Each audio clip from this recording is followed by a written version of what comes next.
Howdy folks, we're live, I hope. We've got Mad Villainy on the call. We're going to do some PvP coaching session. Hi, thank you for having me. No problem.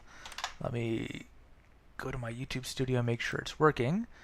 In the meantime, we've got a game between Port and Chinsoan. So we're going to finish watching this one, and then we can see if we can get you into a game against maybe Madhawk or Magistrix, or if there's any other newer players who want to join in on some live coaching call, or Yeah, we can awesome. review some of the Okay. replays you sent.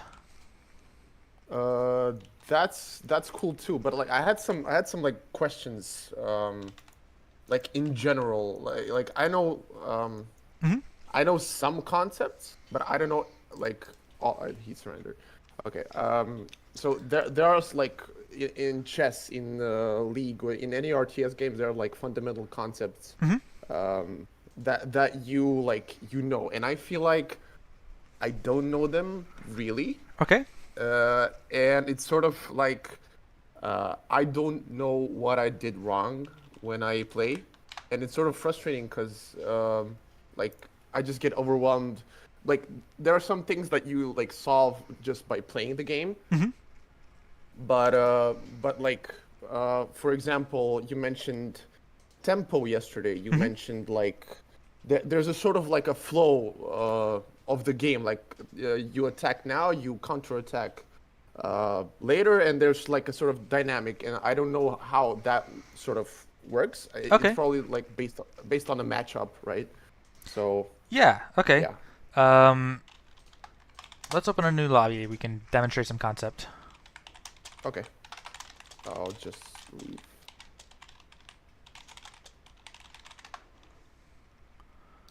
All right. So like for example, I know um that okay, I know the concept of bound power. I know the concept of like if you take a weld, it needs around 200 seconds to like pay off, Hmm. and that should be like your sign to attack. But like some niche things, like I feel like I'm missing basically.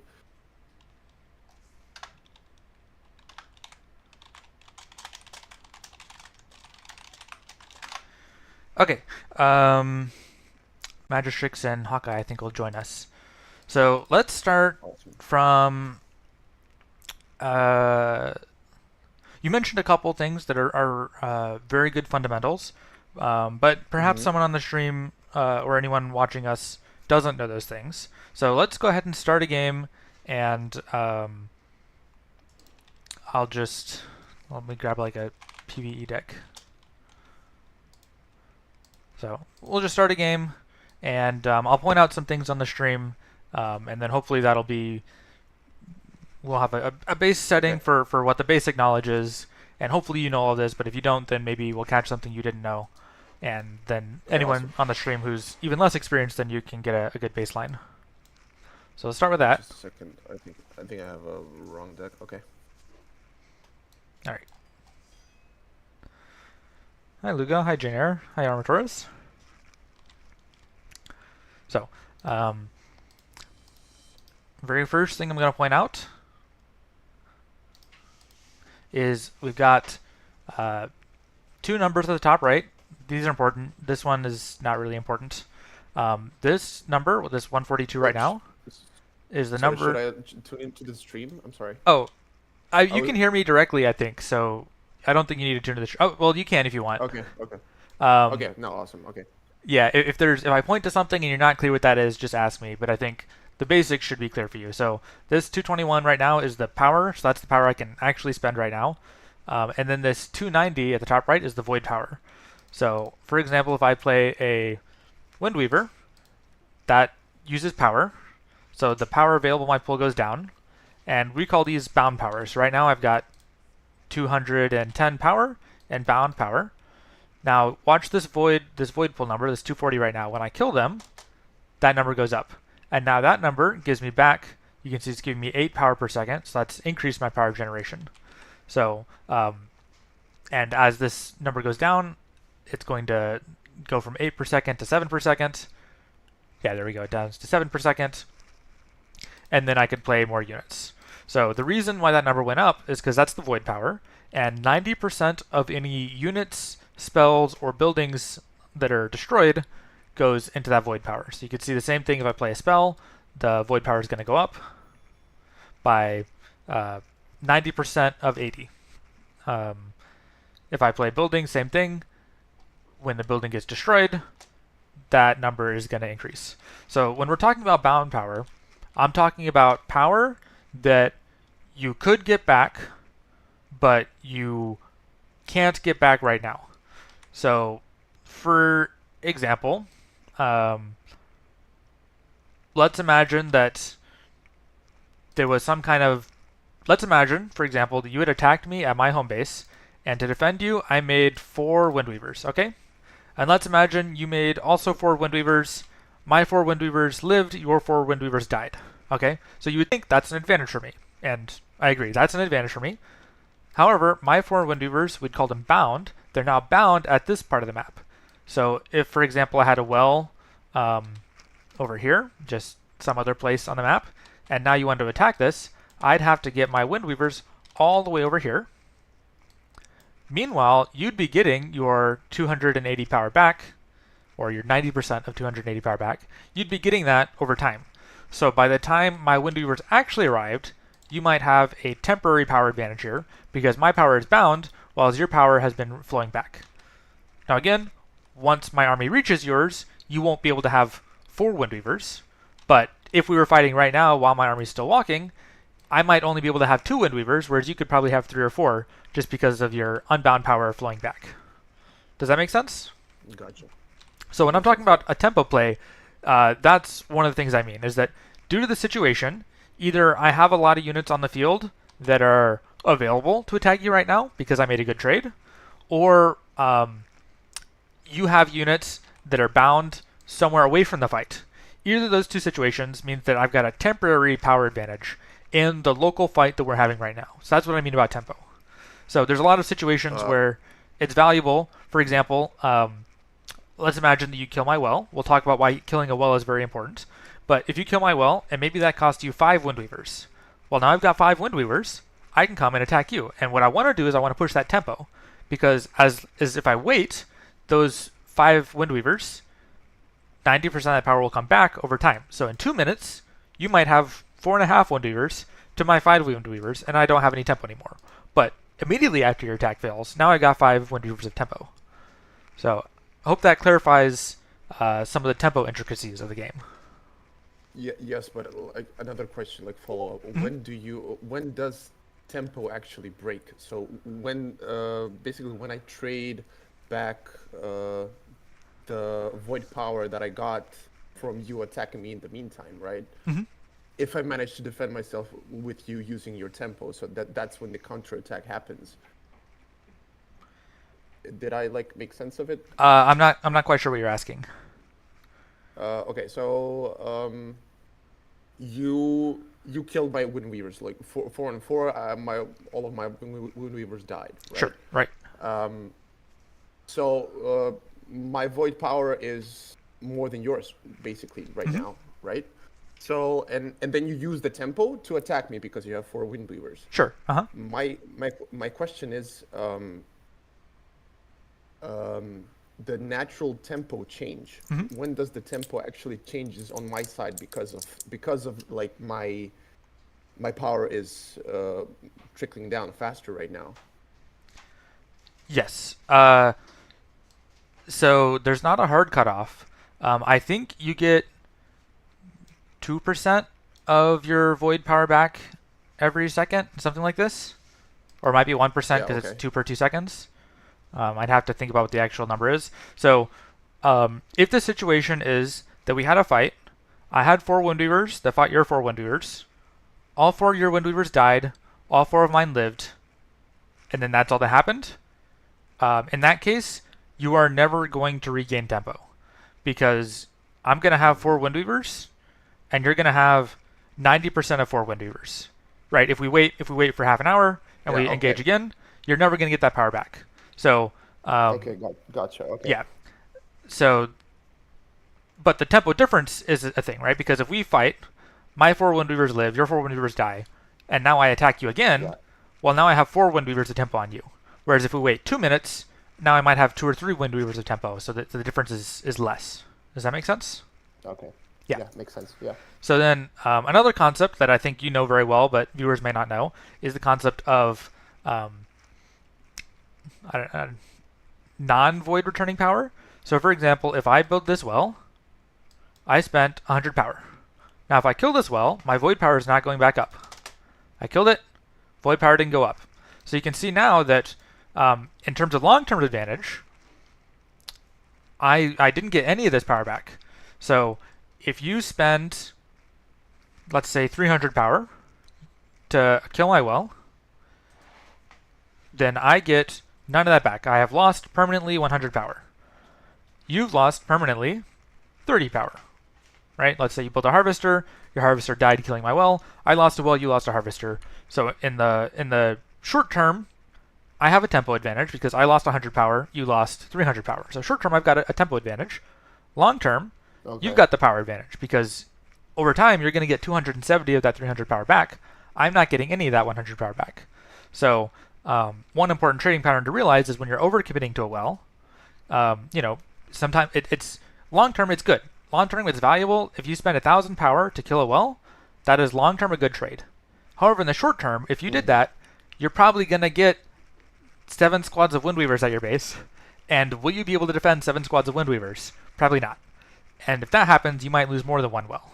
So this is a lot of what I'm talking about with the flow of tempo, is that sometimes your opponent is attacking your well, and maybe you could defend, but maybe you just say, like, it's okay, the well can die, but I'm gonna make it so that I have as big of a tempo advantage as possible after you kill the well, so I can counterattack and I can kill 2 or 3 wells. Yeah. Okay. I usually like you saw it yesterday. Against the games against Hawkeye. If I like, one thing I wanted to ask you about is like the mental game, sort of, because I get tilted easily, sort of. And when do you know, like, that the game is basically over? Even if you, I know, like, Asan told me he fights till the last orb is like done.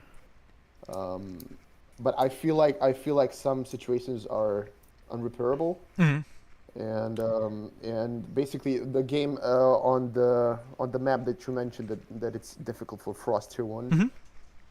He basically cut me off to my Tier 2. Yes. And for me, it was like I lost there and then because well, I have no chance to get Tier 2, right? Yeah, that's a wrong assumption. So let's talk about the different types of advantages you can have in PvP. So we just talked about a tempo advantage. Then there's also a long-term power advantage. So long-term power advantage would be if I have one well more than you and I've held it for a couple minutes, then I'm going to have a long-term power advantage. Or if I kick your well, then I'll have a long-term power advantage. Or even if I traded way better than you. This is, if you know the player Triggs, this is how Triggs likes to play a lot, is that he doesn't really go positive or negative on wells. He just tries to trade really effectively. And so if I trade 1,000 power better than you, right? So if I just physically spent 1,000 power less than you because we have a fight, I kill your units, I run back to my base, I heal up, so then you spawn more units, we have a fight, I kill your units, I go back to my base, I heal up. If you do that for 1,000 power of units, that's kind of equivalent as a well. That's a very slow, kind of grindy way to play it, but that is a way to gain a permanent power advantage. So power advantage is one of the advantages. Tempo. Tempo is a short-term advantage. It never lasts. That's kind of the nature of tempo. But a lot of times you'll see somebody that they lost their well and they give up, and it's like, well, fine, you have a long-term power disadvantage, but you don't have a tempo disadvantage. You got a tempo advantage, and give it another minute to see if you can convert that tempo advantage back into parity for a long-term advantage. So you got tempo advantages, you got long-term power advantages, you got map control advantages, which that was the situation in the game we played yesterday where you didn't have a tempo disadvantage, you didn't have a power disadvantage, all you had was a map disadvantage, and the map disadvantage can change.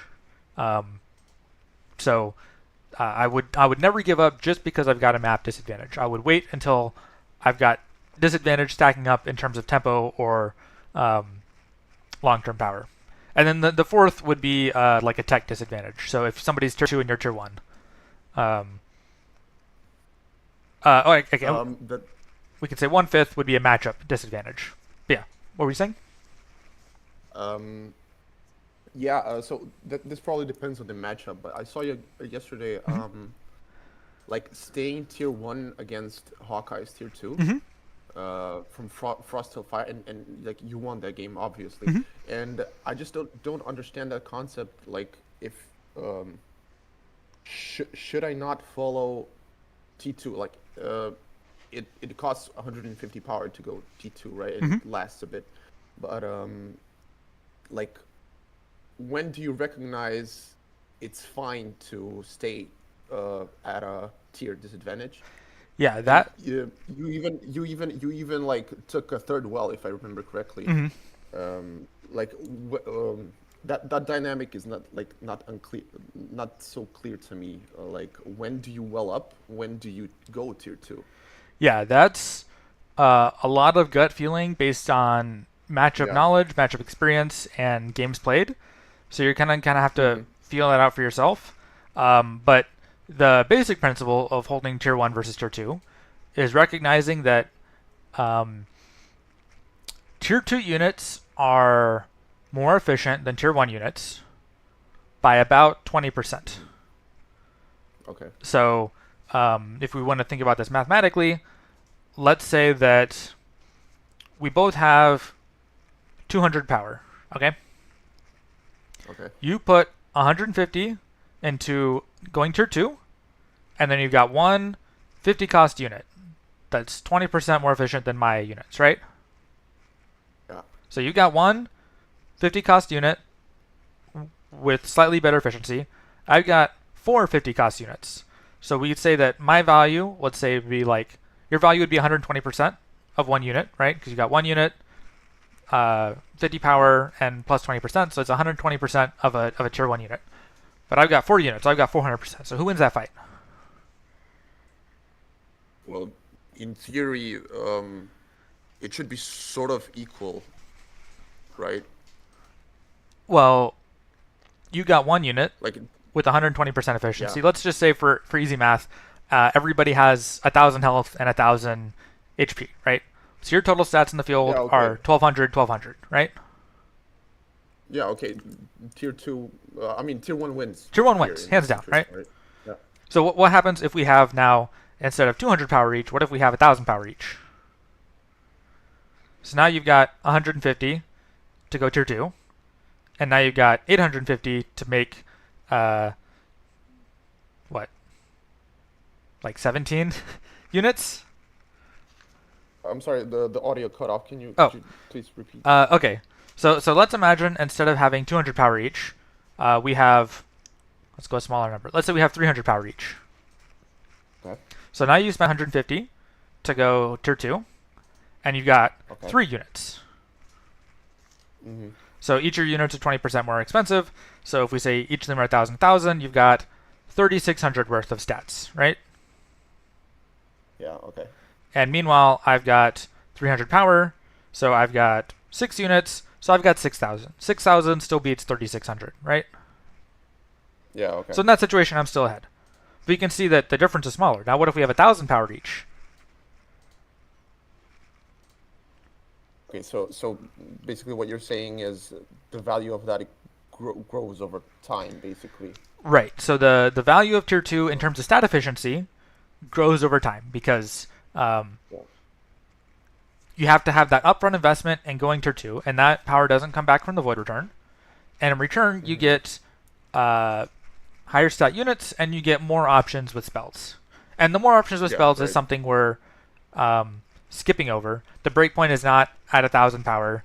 The breakpoint is a lot smaller than that because, one hurricane can take out all your small units, so it doesn't really matter if you're fighting with small units, right? So it definitely comes down to matchup dependence. Okay. Right. So for example, if you're attacking me with a bunch of Windweavers, I'm Fire Nature. I'm tier 1 Fire, but I go tier 2. I suddenly have access to Hurricane, and I can wipe away all your archers, and it doesn't really matter what you have, unless you're able to make something besides Windweavers. So Yeah. Okay. that's Okay. a lot where it Makes comes sense. Yeah. into matchup advantages. So specifically in the game that we were talking about yesterday, you guys can check that out in my last stream. It was Hawkeye. Hawkeye was Fire Nature, and I stayed tier 1 and went plus wells. So one of the reasons that I felt comfortable to stay tier 1 is that I was Frost, and Frost has Ice Guardians. Ice Guardians are super stat efficient. They're basically as stat efficient as tier 2 units on tier 1. Mm-hmm. So Ice Guardian is very stat efficient. And then I knew that he was Fire Nature, so he doesn't really have a good way to push into the Ice Guardians. He has to use Skyfire Drake, but if he uses Skyfire Drake, I can counter with Master Archers, and he would have to have a Skyfire Drake plus a ground unit plus Hurricane. He would need about 300 power in addition to tier 2 to be able to counter me effectively, and I knew that he just didn't have that. Yeah. Okay. And then so I'm And kind your, of your, Mhm. okay. Like your use of spells was really cool as well. Like instant frostbites, instant home soils. Like it was like no, it was really cool. Like I definitely um miss like experience basically. Like Mhm. I've been in PvP for like a week maybe. Like Yeah, I mean, you're week doing and a very half. good for a week. You've definitely got some fundamentals down, so you should definitely Yeah. don't feel bad about yourself. But yeah, Yeah. so a lot of that is going to come down to gut feeling. A lot of it's going to be micro. That if I feel that I can significantly out micro my opponent, then I might be a little bit more greedy and a little bit more willing to take advantages in some stage of the game. Yeah, gotcha. I also like there are some things when I play this deck, like it's a stonekin deck, Mhm. and like I know my win conditions, right? I know that I'm supposed to like have small advantages and I'm supposed to overwhelm, Mhm. but I always find myself on the defensive end, and I always sort of like like get overwhelmed myself, Okay. and like so specifically for my deck, do you have any like advice? Yes, I actually do have a very important strategic advice. Um, you're playing Stonekin the opposite of how I would play Stonekin, based on the deck that I prefer to use.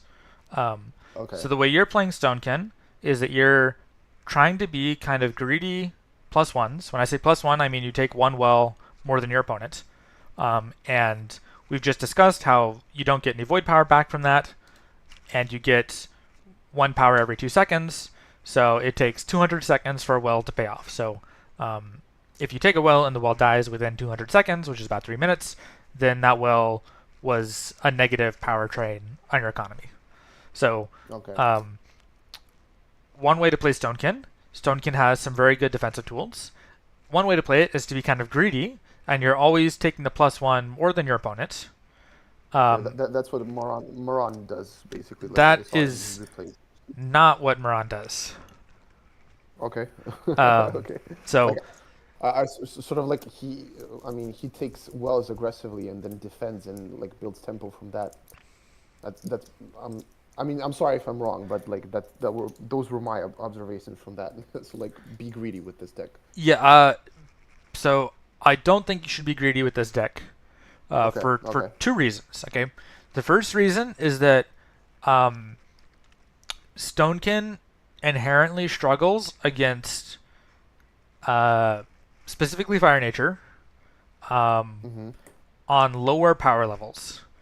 And so a lot of what we're seeing Okay. with you playing against Hawkeye was that you were being a little bit too greedy, and that greed would have worked out if the power levels were higher. But with the power levels as they Okay. were, Fire Nature has the tools to push those, and that was just a little bit too greedy. So that was the first part. Yeah. Okay. Okay. The second part is that you don't necessarily want a huge power pool anyway, because you're not playing it. You're not playing tier 3. Yeah. So one of your lose conditions is if the power level gets high enough that your opponent can go tier 3. Yeah. Yeah. I lost a couple of games like that. Yeah. Right. So Okay. I would generally recommend when playing the Stonekin deck to um, play with as low power for both players as possible. So Mm-hmm. if you Okay. take plus one, look, if you can take plus one and your opponent can't punish it and can't take it themselves, then obviously do that because +1 is a huge economy advantage, right?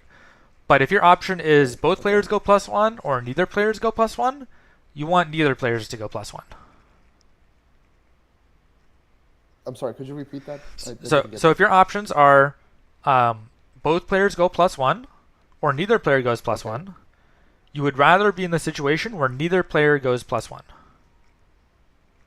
Okay. Because that keeps the power level smaller, which delays your lose condition, right? Because we both agreed your lose condition is tier 3. Tier 3 needs a high power level for that to happen. So okay, that makes sense. Yeah. Okay. Another thing is that nature, you've got oinks, you've got heals. These are very effective tools at lower power levels, whereas at higher power levels, your opponent can play things like Lava Field or potentially Hour of Corruption, some of these high AoE unit removal spells. But if you keep the power levels low and you force them to trade on units, then the cheaper nature spells have a lot more utility. Okay. Okay, that makes total sense. Yeah. So just as a really basic. Okay. Another question: like, would you recommend me playing tier 3 in stonekin? I think. Like for a beginner, like totally. Yeah. I think you'll learn better habits if you play tier 2 only. I think it'll give you more things to focus on doing well, and it will prevent you from learning bad habits. So I think if you were somebody who already had PvP fundamentals and you are trying to switch into stonekin, I'd play tier 3 stonekin. That's where I'm at because tier 3 is more familiar. Like I often find myself playing for a tier 3 strategy, and then if I don't have tier 3 in my deck, I'm like, oh crap, I played this the wrong way, and now I've set myself up for a losing condition. So from that perspective, if you were somebody who is like used to Fire Nature or used to Lost Souls or you're used to some other deck where tier 3 is a finishing option, I would recommend going tier 3.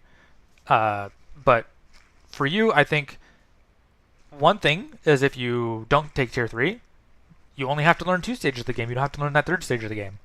So that I think might make it a little easier. I can put the tier 3 stage for later, basically. Exactly, right. Yeah. So that's why I would recommend. Because like that sort of puts a complexity to another level because like I can be greedy for tier 3. And it's not enough to be greedy for tier 2, but I can be greedy for tier 3 as well, and it's sort of like another mental strain of should I go, should I not? Mm-hmm. Right. So, yeah, I think if this style of deck appeals to you, and it doesn't appeal to a lot of players, a lot of people think this kind of high micro trading a lot is kind of boring. But if you think that's exciting and you want to execute your micro well, you want to make your trades in building up a big unit advantage and small micro interactions, then absolutely I'd recommend playing it this way. One other comment that I want to make regarding the low power situation is that, for example, Oink cost 55 power, Cold Snap costs 70 power, or it might even be 75 or 80. Cold Snap is more expensive than Oink. So, for example, if you're playing against a Lost Souls player, and you're both spamming Storm Singers, and you're both playing at your power limit, if you could engage at a time when you can Oink and they don't have the power to Cold Snap, then that's just a huge advantage for you, right? Yeah, okay. Whereas if the power level's high, by the time you start fighting, if you have power to Oink, well then 2 seconds later they'll have power to Cold Snap, so it doesn't really make a difference. Does that make sense? Whereas if you're low power, you've got power to Oink, it might be 5-10 seconds before they've got that power to Cold Snap, and then you've built up a big trading advantage just from that. Yeah, it makes perfect clear sense. Yeah, thank you. Yeah, so strategically, I would recommend that if you've got a tempo advantage, try to push that further by trading a lot. Maybe go for a map advantage to lock them out of tier 3. If you can take a +1 and they can't follow +1 or they can't punish you, then absolutely do that. But you need a pretty significant tempo advantage to be able to take +1 safely, if that makes sense. Like a lot of the games I was seeing you playing Atakai, you had the advantage. All you needed to do was to keep forcing a trading loop where he loses trades after trades after trades, and then you build a big army, and then you run him over. Whereas instead, you gave up your tempo advantage by taking +1, and that gives him an opportunity to rush it. Okay. And, Okay. you know, objectively, if both players are playing perfect, maybe that would have been safe, but you go from playing the game you want to play to playing the game he wants to play. Yeah. Okay. Gotcha. Okay.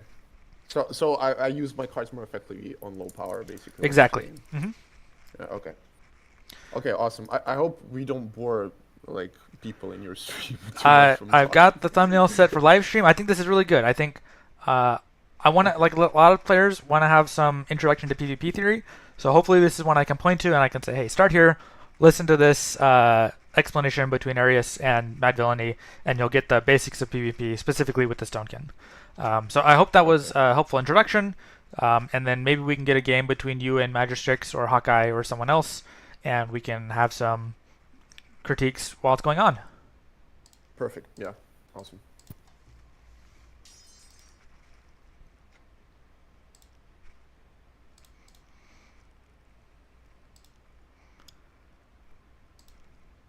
All right, let's go back to Halder.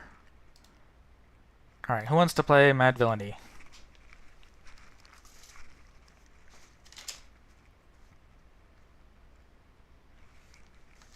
Okay, looks like you're gonna go against Hawkeye again. Yeah, Hawkeye is busting my ass for a couple of days now. Let's take a look at your deck so everyone on the stream can see what you're playing with.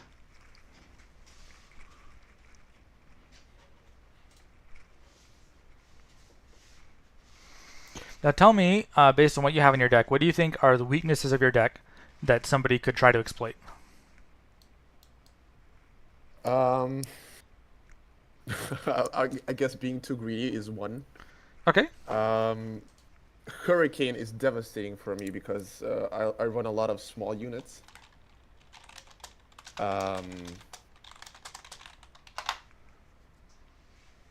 Yeah, nothing else comes to mind right now. There's probably a lot of stuff.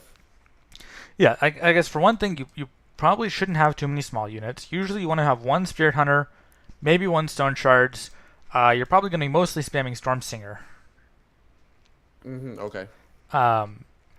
So I see that you're missing Frost Mage and you're missing Lightblade. So those are tier 1 cards that are both optional, but you should just kind of be aware of what decks can pressure you in certain ways. So for example, if you go against a Frost Mirror and they have Frost Mage and you don't, that's a hard situation to be in, so you probably want to go tier 2 faster in that situation. You also don't have Lightblade, which means you could be susceptible to some large unit attacks, although you got Aggressor, so once you get to tier 2, you'll be a little safer. Yeah, okay. The other thing, as we noted, you don't have tier 3, so that's obviously a weakness for your deck that hopefully you can mitigate by just not allowing either player to get to that tier 3 stage, but if it happens, that's going to be something you struggle with for sure. Okay. Yeah, it happened.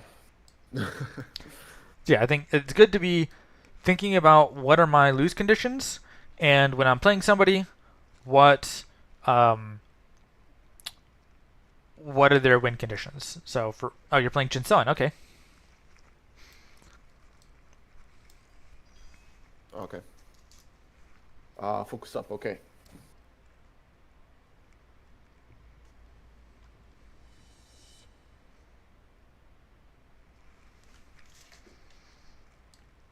Alright, Chinstone starts Swiftclaw. You're running Master Archers, so nature has Hurricane, so just to be aware, you don't want to make too many Master Archers, or you'll get Hurricaned. You also don't want to make too many Ice Guardians, or you'll get rooted. Like, I like this well. Okay. Like, I feel like I should take it. I agree that you should take it. I think that one thing that's dangerous to do against Frost players is to make them run Ice Guardians between their different bases, because then the Ice Guardians lose their shield. So having the closer wall lets you run between your two bases a little bit more easily than if you skip that. Good spreading your units. I would definitely Frostbite him. Very nice Frostbite. And it looks like Chinstone's trying to attack you. You could possibly try dropping a Glyph right in front of him. It depends how many units you've got. Okay, he runs into the Glyph. Focus on the unit I you've already didn't- damaged that has the frostbite. Okay. Okay. So a little bit too many Master Archers, but you'll be okay for now. Yeah, I messed up the third one. I wanted to spawn Ice Guardian, but I missed the hotkey. Okay. I would probably leave your Ice Guardian at the base and chase him with Master Archers. Okay. Just so that he doesn't run back to your base, because that Ice Guardian is going to be having a problem. He's rooted, so dodge that root. Oh, Yeah. Okay. No, I wasn't focusing on that. that's fine. And definitely drop, there you go, nice. So yeah, you're holding pretty well. Frostbite's a very Not good really card, by sure. the way, so I'd recommend spamming Frostbite Yeah, pretty much. I'm waiting for the archers right now. Okay.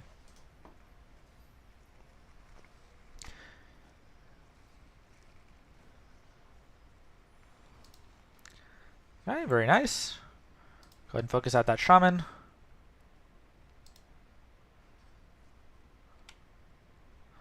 Should probably frostbite him so he doesn't get away. Like he's like baiting me onto Yep. the There you go. other end of the map. Now, I would actually recommend Okay. don't repair that well, because it'll be a while for Yeah. him to attack you. And you're +1, you're in a very nice spot. Actually, go ahead and repair that well, because he'll probably be coming straight for you. I would get your army to go attack his base, possibly go tier 2. Yeah, he's Okay, going but tier I 2. like ice. So right now we're in a situation where you've got a lot of bound power. So what Yeah. MaranV would do is he'd probably just kill his army. I'd rather if you didn't kill your army. I think you should use them to do something useful. Go ahead and attack him, but get tier 2 going whenever you can. Like he's doing the same thing again. Looks like he's doing the same thing again, so go attack his base. And in this case, probably don't go tier 2 if you think he's going to attack you in the base, because you want to keep your power high on the attack. He's pure nature, so he doesn't have any freeze. So you're going to have to make sure you drop the ice barrier, get some good guardians, and split your archers so they don't get all hurricaned. But you should have the tempo to rush him down.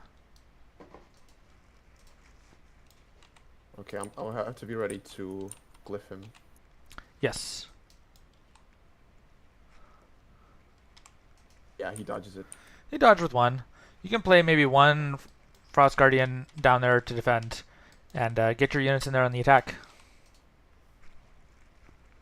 Ah, You're probably going to lose a well. I wouldn't worry too much about it. I'd say it's important to make sure you don't lose more than 1 well. And if you lose 1 well and kick his orb, you're golden. The important thing is don't let him kick your orb.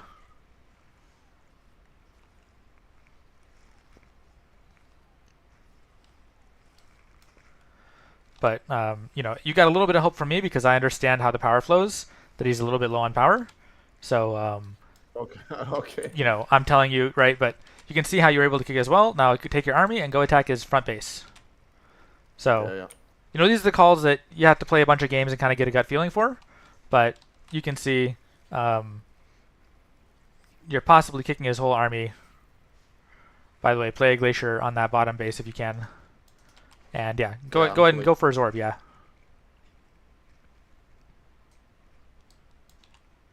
Okay, so you lost both your wells, but if you kick his orb, then nothing really matters. Make sure you apply shields on your Ice Guardians. Did you just kill your Dross guys? Okay. Yeah, That's probably fine. Like I have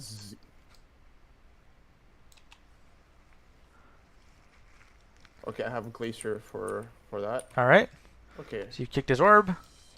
Yeah, make sure you drop a freeze. Yeah, he's probably going to have to rebuild his base. Ah, okay. Have your Ice Guardians keep hitting the well while your archers pick out his archers. But I think you don't want to run away with your Ice Guardians. And probably play an Ice Guardian at the bottom to defend your orb.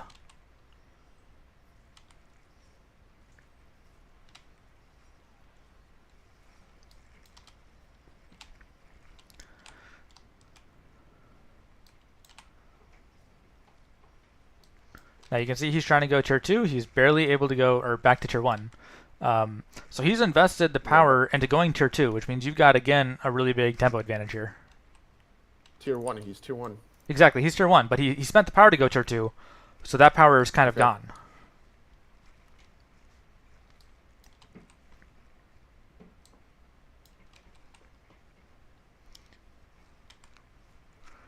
Okay, very nice.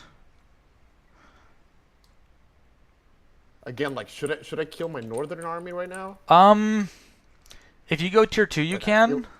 Otherwise, but I think you Oh, don't have okay. the power. I think you want to keep those guys and just go attack him. You might want to take a well. Like, Yeah, I think okay, okay. bring your army back to attack him because the power levels are so low right now that what you lose in that northern army is pretty hard. You do need to defend your base though, yeah. This is kind of tough.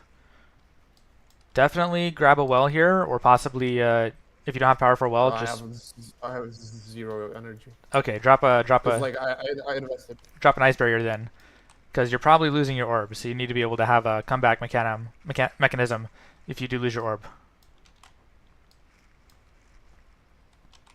But yeah, you guys 0 energy. He also has 0 energy. He has more 0 energy than you.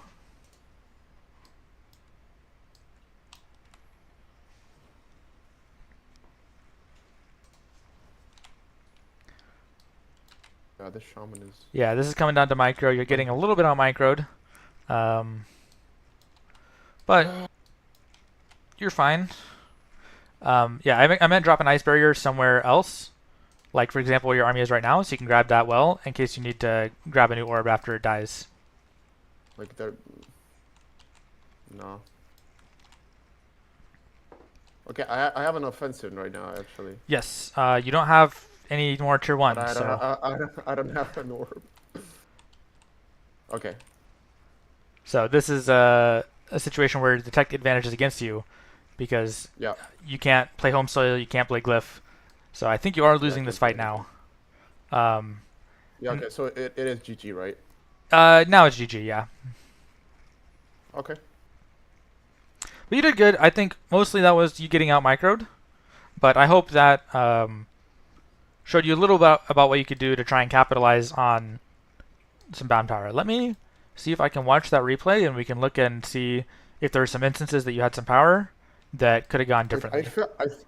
I felt like the walking down with the North Army was a mistake. Yeah. Like I feel, I want to ask your opinion about that, basically. But yeah, let's. How about you maybe turn to the stream so you can see? Oh, okay. 1 second. And let's go to your perspective. No, your. Yeah. Let's see what we got going on. Well, there I agree with. He's fighting. I think this is a good position for you. You're getting a nice trade. Good glyph. You've picked out one unit. The third archers were a mistake. Okay, yeah. I wanted an ice guardian. Okay, Yeah. good, yeah. So I was attacking you here. He got the root. You could have dodged this a little better, but it's fine. And the reason why... This route, I wasn't expecting this route, yeah. Okay. The reason why I told you to keep the Ice Guardian up here is because if you move your whole army down, then he just runs back up to this base. And meanwhile, the Ice Guardian has lost its shield. So that's why I said just keep him up there, and better to keep a new army going. But yeah, you defended this pretty good. Yeah, I was pretty happy with this. Uh-huh. And now you got a big army. So your power right now is... Bound, yes. Yeah. So I think in hindsight, asking you to repair this well was probably a mistake. I think the best move for you is to go tier 2 and either destroy your whole army or keep your army moving to attack this position. Okay. So I think either of those two moves. Okay, so tier 2 was the thing to go, right? I would recommend take tier 2 right here. That gets you a little more map control. And instead of repairing this, once you got tier 2, you can always do an emergency kobold trick if you need it. Yeah, exactly. But I think probably you don't kill your army because your army is still really useful here, that it forces him to defend. So I would have rather, in hindsight, I think going tier 2 instead of repairing this well and continuing the attack with your army would have been the best move. Yeah, okay. But, I mean, I did tell you to repair that, so I did kind of advise you wrong. So you can see that what he's gone is he's trying to go for another attack. That's fine for you because you can look at your power. You've got 120, and he's got 135. But you also have like 7 units or so on the field. So yeah, you're Yeah, going I also have a +1. I also have a +1 in this moment. exactly, and you have the +1. So I think that was a good glyph from you. You've got a lot of power. I think you could probably make 2 Ice Guardians to defend this without your Yeah, attack here yeah. suffering. Okay. So there's 1 Ice Guardian, and you can Okay. see. Mhm. Like again, I feel like, yeah, if I went tier 2 here, like this would have been all like he was using like the swift units Mhm. to kite me around the map basically, and Right. I mean he did a good job. He did a good job. Yeah, Chinson has good micro, so he's definitely not a beginner player. He's probably better than Hawkeye. Um, Certainly an experienced. Oh, Chinson's been playing a lot longer than Hawkeye. okay, okay. Yeah, so don't feel bad about losing to him. He's probably in the top 20, probably in the No, top 10 it's right now. fine. No, it's fine. I mean, like a lot of people like are top like veterans, 10-year veterans. Yeah. Yes. So, By the way, Glyph also has a really short cooldown, so you could probably Glyph again already and stop these burrowers as well. Just something to keep in mind because you yeah. have a lot of power that you're not using. And I think, this comes down to judgment, but I think your army here is enough that you can continue the attack on this well. You don't need to invest more in that attack, and you can spend the rest of your power defending. Okay. Okay. One more small thing here. The way you got your units clumped up is pretty inefficient because 1 oink will stop all of this. Yeah, and like 1 hurricane as well. Yeah, you're right. You're right. So But I was focusing on like my yes, southern base. Yeah. it's yeah. Chin Soen is trying Yeah. to. I mean, it's It's hard. It's hard for sure. I just want to make sure that you understand. You know, once you no, no. I get it. master I get it. smaller steps, you can advance to more advanced steps. This is a little more advanced step. But one thing you can do is if you move your Ice Guardians to the other side of the well, that'll be enough that Oink can't hit everybody. Mhm. And then what I would do is I'd probably, yeah, you could spread your Master Archers out a little bit. Personally, based on my gut, and I'm right, he doesn't have the power to Oink and Hurricane. So I would just dodge one of them. So I would just move the Ice Guardians to the other side of Okay. the well, and then keep the DPS, and I wouldn't bother moving the Master Archers around. And that way he can either Oink your Ice Guardians or Hurricane the Master Archers, but I don't think he has the power to do both based on what he's committed to this attack. Got it. Yeah. So just Okay. Got it. just keep in mind. So he's attacked. He's rooted you. That's very good from him. He's kicked a well. That's fine. You've been +1, and this well has paid off. And Yeah. Okay. Okay. your army here can continue the offensive. You definitely could have played some more glyphs, I think, to stop this. Actually, you're kind of low on power. Another thing I noticed is you brought your Ice Guardian from the top away. So I think, again, if you had kind of left this guy here, it prevents him from kiting you back and forth as much. That's one of the higher level skills as Frost that's kind of important, is to understand how much is an overcommitment. Because, right, you're kind of overcommitting here, right? You overcommit too much, he roots you and he runs away. Whereas you got to Oh have yeah. just enough Definitely. Yeah. to defend this base, just enough to defend this base, and just enough to attack. And you can thread that needle. You were close to threading the needle, but not quite. And again, that's just a gut feeling you're going to have to get used to, having more experience to figure that out. And yeah, in this situation, you have no power wells. So you're attacking. Yeah, and like your advice was here to take a power well, but I spent all of my energy again on the south, Hmm. like here. Yeah, spawning Ice Guardians. Uh-huh. Like I think it's like 2 of them. No, 1 of them. Okay. Yeah, so you see Chinson has to retake his tier 2, or his tier 1. So he just doesn't have power.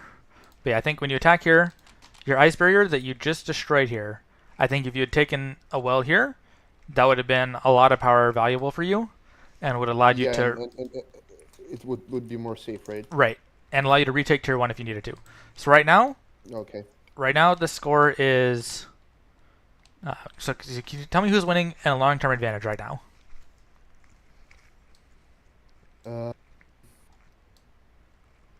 Who's winning and who has the long-term advantage? Long-term advantage, right? The permanent power advantage. Like, I believe he does because like I have bound power.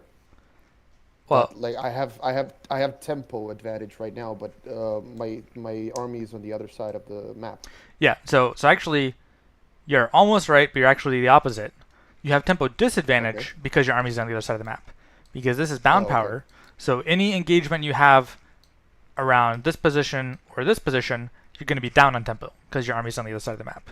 But forgetting tempo, the score is that he has killed 3 wells, and you have killed 1 well and 2 orbs, right? Yeah. So you've got the permanent advantage. Also, Oh, this well he killed paid off, so kind of him killing it doesn't even matter.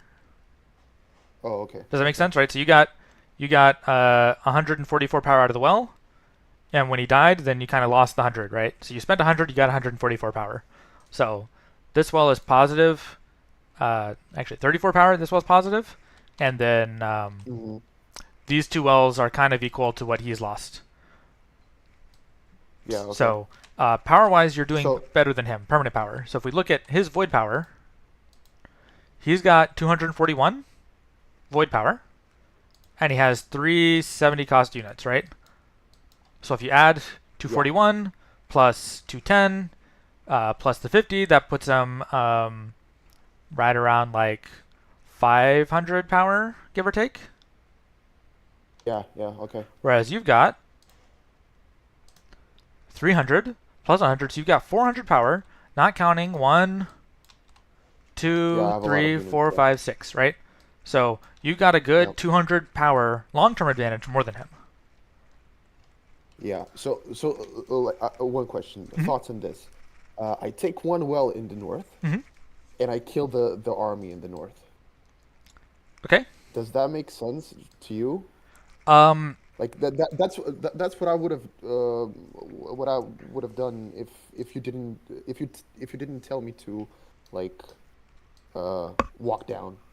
yeah. So the thing is, I can tell based on the tempo right now that this orb is dead, right? Okay. So he's got right now 2 burrowers and a swiftclaw, and he can support that with the Surge of Light or a shaman. So Yeah. even if you kill this army, you'll get a little power back, but I don't think you'll get enough back to actually defend this when the attack comes. Does that Yeah. make It's sense? I mean, it makes sense, but like the position doesn't make sense to me. How do you mean? No. I mean, they're all the way up. Like my army didn't even get to like get to his orb. Right. Like I lost my orb in the meantime. You're talking about right now, or Yeah, are you talking about in the future from this timestamp? I don't know. I don't know if like right now you're paused at 6:06. Yeah. Yeah. Hmm. Like at this moment like in the game, um you think uh it would have been better it would have been better like the way I did it, like you move the army down to the south, but yeah, someone, yeah, the Chinsoan says I should maybe build a base up top Yeah, exactly. I think, for example, because it would like at least prolong the game, I feel like. yeah. So like what I'm saying is, I think whether you kill your army or not, you're not saving this base. This base is Oh, dead, okay, okay. right? So Okay. Gotcha. so Okay. I would say just keep your army alive. You could rebuild base here. You guys have switched bases. You're winning in long term, right? So as long as you don't die right now, you're fine. So I think Yeah, okay, but I did die. you did die, right? But I think if Oof. you, for example, rebuild this base or possibly rebuild this base here, um, when that happens, Shinson has to rebuild, and you've got like a 200 power advantage long term. You've got a bigger tier 1 army, so by the time both players rebuild the base, your army can come attack him. Okay. Yeah, so I think, and the reason why I would recommend building this base down here where you had the ice barrier, and that's why I was gonna say, like, when I told you to build a well, I meant right by the ice barrier, and then you killed the ice barrier right at that second. But the Yeah, reason, I thought it was good because like it serves no purpose anymore, but it did serve a yeah, in purpose. that Like, case it serves the map control purpose, right? But in yeah, principle, it is a good idea to kill ice barriers you don't need anymore. But in that particular Okay, situation, okay. I think it would have been a good map control thing. But if you took a well right where your army is right now, and you go fight somewhere else, after your orb drops, the spacing is too high, you won't be able to take this orb. Yeah. So for that reason, I'd rather take a well, for example, right here. And that way, you fight him, you wait till the orb drops, and then you just rebuild your tier 1. And meanwhile, you're not losing anymore, because we've already agreed that you're going to lose this base. It's just a matter of how long can you hold it before you lose, and what can you get in the meantime while it's lost. Okay, so just drop the base. Okay. Yeah. Okay. You know, make him pay for it, right? You could drop a glyph, you could make an Ice Guardian, make him trade for it. If you think you can make him spend more than if you think you can make him spend more on offense than you spend in defense, then make him spend it. If you think that you'll spend more in defense than he'll spend in offense, then don't even bother. Just let it die. Possibly Yeah, even okay. kill it yourself so you can rebuild an orb up here faster. Well, there's a lot of calculations to do. A lot of calculations to do, right? Well, And so the more experience you get, the more you get a shorthand gut feeling of like how this math is going to work out, and you don't have to like sit and think about it like we did in the replay. But I hope that looking at the replays is good, and now that we've done the math by hand, then maybe you start to get the same gut feeling that I'm kind of like intrinsically keeping going on in the back of my mind when I'm thinking about where the advantages are lying. Yeah, got it. Okay. Like this is super for me because like my goal for this like coaching session was, I wanna get to a level where I can like analyze my own replays and sort of figure out what went wrong. So basically, like thank you for this. Yeah, of course. Yeah. And yeah, this is a useful calculation to do, is to calculate the total economy, right? So you add this number, or you add the void power, you add the permanent power, and you add all of your bound power. So you do that, and you compare the economies of both players, and you can see who's ahead in the replay. Okay. Yeah. So let's go ahead and exit this replay. I think we got what we needed out of it, and we can go into one of the maybe another game. Is there a map you prefer? You want to try Halidor again, or maybe switch up to a different map? I would do the same map. Okay. Also, might be worth noting that Halidor and what's the other one? Semi are the two maps that are kind of hard for Frost for different reasons. In this map, it's kind of hard for Frost. What's that? Is Sinai the map where I FF'd early? Yes. Okay. Yes, because in Semi, it's... I'm not familiar with the map names yet. Okay, yeah. Okay. Semi is that one with the walls and the choke points, and it's kind of easy to get blocked out of a tier 2 position. Yeah. Okay. Yeah. But specifically for Frost tier 1, you want like what sort of maps are good? Yeah, here, let's look at the maps for a second. Oh, okay. So we can just look at them. You can see the preview. So Elyon is fine for Frost, but not the best. I guess one thing what you want to do is But, Frost. Like, why? Yeah. Why is it like the space? Yeah, exactly. Or like distances between like your first wells, something like Yeah, this. it's about distances between the wells and where you fight. So Frost doesn't do so good against fighting in the open field. By the open field, I mean where you don't have a power well nearby, so you can't spawn dazed units, because Ice Guardians are horrible dazed. So Yeah. Okay. you don't want to make dazed Ice Guardians. You want to make them at the well and walk them to a fight. And then, for example, if you're playing against nature, that leaves you with Master Archers. Master Archers can get sniped by Hurricane or things like this. So for this reason, Frost wants to avoid an open field fight. So Elyon is fine because you got a close well, but if you want to go for the open field fight, you're going to be at a severe disadvantage. So there's Elyon. Okay, so yeah. Okay. Then we got Halidor. Halidor is dangerous for Frost because of the thing you saw Chinsoan do, which is to try and kite you between the two bases, right? So this. So it would be smart to go tier 2 early here. It depends on the matchup because there's a lot of matchups where if you take the tempo loss to go tier 2, you just get killed. So you definitely want to be careful about going tier 2 too early. I think the way you defended this against Chinsoan was very good. It was just like a... Yeah, I mean, he just... It was a little bit of a cross-map multitasking, and he had microed you a little bit. And I think Yeah, that's he ultimately did, why he you did. lost. But strategically wise, you were good. The first engagement, you were good. You just need to be able to play like that without me coaching you where to put your units so you don't get scammed that way. But yeah, Yeah. Halidor is a little tricky because of the possibility to get scammed by someone using fast units. Okay. Lajesh has a close base here, so it's pretty safe for Frost. There's also the well over here, kind of near this position 5. So that's also helpful for Frost. You can get some close wells. Sometimes Frost can get locked out of tier 3, but I think Frost is very easily surviving to tier 2, and since you don't have tier 3 in your deck, that's not a problem. So Lajesh is the best or second best map for the deck you're playing, I would say. Okay. Then we have Semi, which is kind of dangerous for Frost. If I'm counter picking I a Frost hate this player, map, I'm yeah. going to Semi. What's that? I hate this map. Yeah. Yeah. So you either have to take the close well and build a big army and engage in the center, or you have to have an open field fight. Neither of these are particularly great, but if you ever watch Sunwoo play Frost, Sunwoo always does fine on Semi, and it annoys me. But he does fine on Semi, so it's definitely not a losing map, but it's what I would consider Frost's worst map. We have Uro.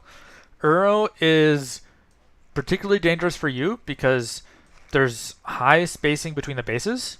So if somebody has let's say somebody attacks you and they fail, well, the good news for you is you have a big tempo, you can go push him back, right? But in Uro, the danger of them attacking you is quite low because if he fails the attack, by the time you bring your base back to his base to attack him, then he probably has most of his void back and he'll be able to defend. So you're not in super danger of being abused like on Halidor or being locked out of the map like on Semi, but just the risk reward is very weighted in favor of the Swift player attacking you, and then if you lose the attack, well, obviously that's bad. If you defend the attack, you don't really have an upside except now you've got some bound power. Okay. And then we have Urmia, which is generally considered the best map for Frost because all the bases are really close, and you can take wells pretty favorably. There are a lot of wells on this map, so most players, I don't say most, but the more popular Frost Tier 1 playstyle is like a scootering playstyle, which is where you are very greedy with your wells and you gain a lot of power. Your deck doesn't really scale, so if you can gain a power advantage, that's fine. But if you're on Urmia and you just take a well, and then I take a well, and you take a well, and I take a well, then at some point I'm going to go tier 3, and you're going to be out of luck.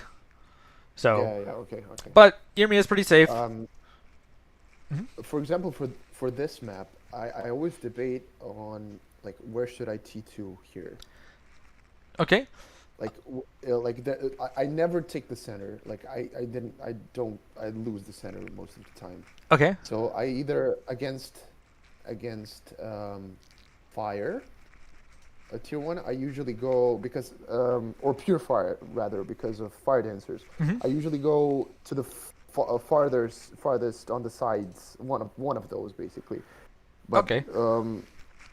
Does that make sense? So 2 things. First thing is that I don't think you should be afraid of the center, even against pure fire, because you have razor shards. So razor shards can counter fire dancers. So I don't think you need to be super worried about being cliffed. Okay. So that's point 1. Point 2, there's a cluster of 2 wells here, and then 3 wells here. I would usually recommend going for the cluster of 2 wells first, because that's just closest to your base, so you don't get kited as easily. And then this also allows you to fight in the center. So, for example, let's imagine that you take 2 wells at this position 5, your opponent takes 2 wells at this position 3, and then your opponent takes a greedy +1 in the center. So how would you respond in that case? And let's say your opponent is fire, for the sake of argument. So could you repeat the scenario again? Okay, scenario is that you've made a master archer, you've walked to this position 5 where there's 2 wells, you took a well. Your opponent makes a scavenger, they walk to position 3 where there's 2 wells, they take a well. Now you're kind of waiting to see what they do. They move to the center, they take a +1 in the center. What is your response? My response is basically to if I see him take a well, to attack. Exactly. If the well distance is close enough that you can attack, you should attack. And what should be your unit composition when you want to make that attack? Well, first thing I want master archer spam or make an at least one ice guardian near the well, and then walk through the choke point. Mm-hmm. But again, I hate this choke point against fire because of eruptions. Yeah. So basically, the micro has to be on point as well from approaching. He doesn't have the energy at the moment. Basically, yeah. Exactly. He doesn't have the energy at the moment. The other thing is that erupting frost is not that good because frost has a lot of health. For example, erupting ice guardians is totally worthless unless he can actually kill them. So what I would recommend is probably build 3 ice guardians and then the rest master archers, and then on the approach drop 1 or 2 ice barriers so that your ice guardians have a continuous attack, and then you go for the attack, make good trades. He'll have an impossible time killing your ice guardians because you just won't have power to burst them down and they've got so much health. And then as the fight continues, you kind of keep walking your ice guardians from your well to the base, and you should be able to overrun him. Okay. So I think that should be your game plan, specifically in your case because you're not trying to outscale your opponent. If you're playing a different deck with like a huge tier 3, then he takes +1, go ahead and just take +1, and actually probably you would have taken the +1 before him. But that's not the deck you're playing. I think you would like to keep the power levels higher, so if he takes a +1 that you judge is too greedy, then by definition too greedy means you can kick it, and so go kick it. All right, so let's go back to. I don't know. Mm-hmm. Okay, again, your audio sort of cut off. I wasn't sure. Okay, let's run a game, yeah.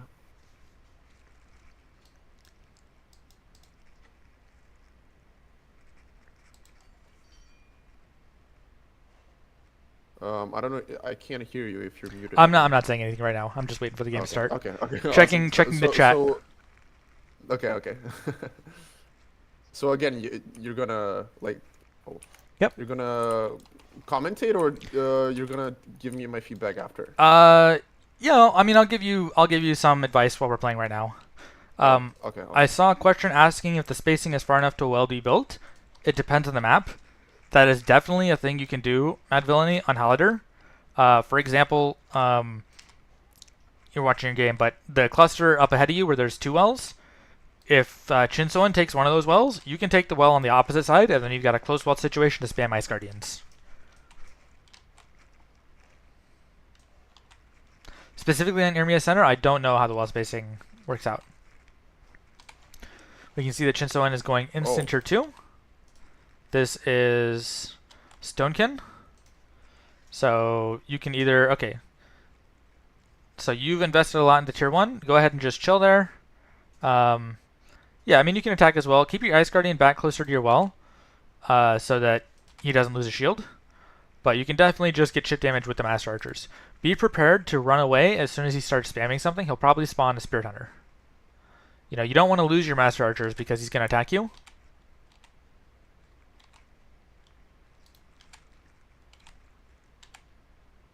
Like, I'm banking a lot of... Yeah, okay, so go ahead and run away. Okay. He's got the Spirit Hunters. They won't kill you as long as they don't get a second shot.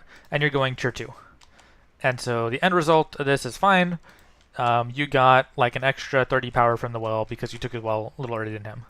So now it's a little bit up to micro. If you get a good Frostbite, you can focus out those Spirit Hunters.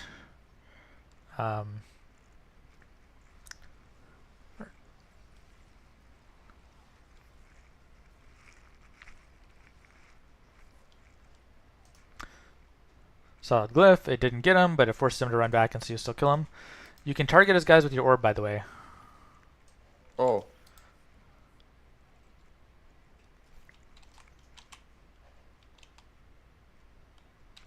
So now it's all going to come down to making good trades.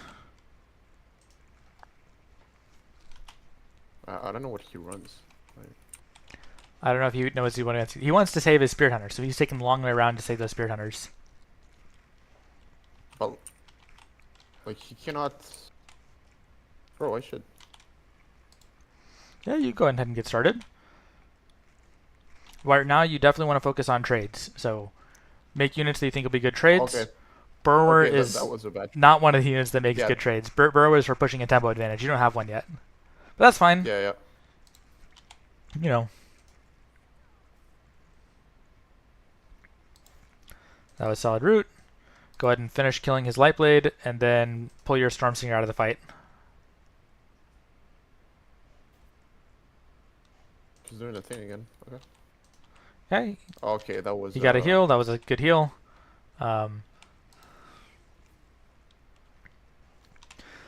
Your units are not all focusing the same unit, by the way, so just one thing to be aware of. Yeah, I missed. Oh, did you not use your Defender ability? No. Okay. Defender ability would have helped there.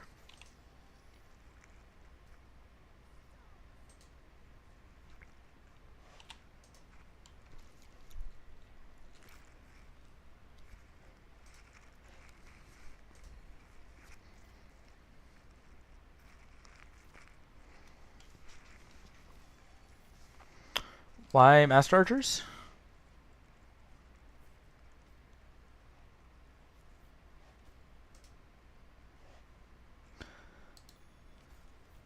Okay, you spent a heal. That's fine if you're trying to push tempo. Another option would have been if you had just run back to your base to heal Oh up. wait, I didn't realize this. Okay, I'm like. Okay. He's building cannon towers at your base. Oh, that's fine. Go for a base trade. Now is the time to use burrowers because they're. I was gonna say burrowers on attack, but yeah, I think right now the cannon towers went up, so accept that your base is probably gonna die.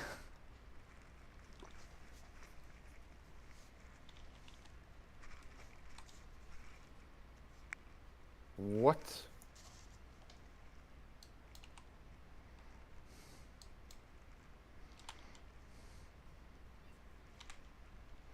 Yeah, I'm done. Yeah.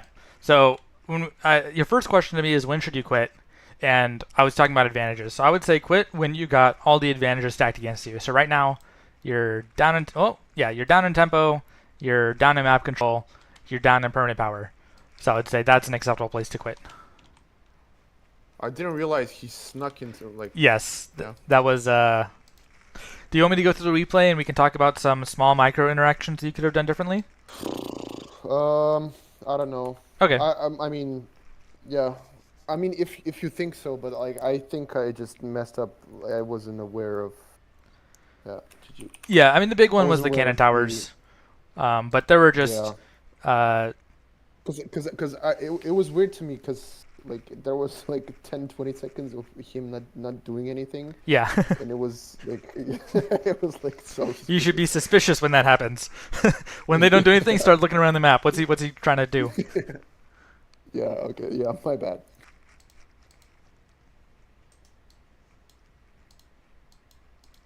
But yeah, I think there were a couple places where you could have focus fired a little bit better, and you could have made some better trades.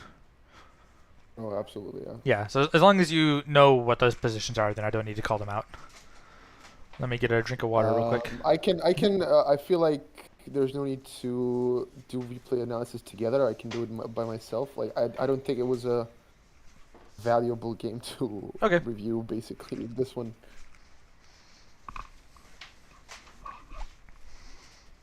I'm not sure who I'm.